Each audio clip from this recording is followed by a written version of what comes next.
Tulungan ang rehas na bakal daw ang magtutuwid sa kanyang mga malungkot na gawain.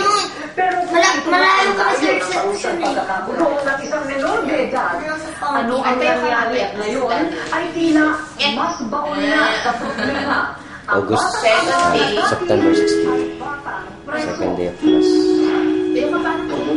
Hindi mo pakilala sa YouTube.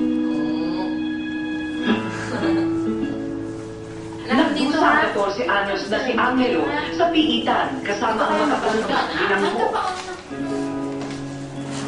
Nakulong siya dahil sa umano'y pagnanakaw ng isang pares ng tsinelas. 20 piso lang ang halaga nito. 1,000 piso naman ang piyansa. Pero dahil kapos sa pera ang pamilya ni Angelo, wala rin silang nagawa. Kasalukuyang sinusulong ang batas noon para sa children in conflict with the law o mga batang akusado.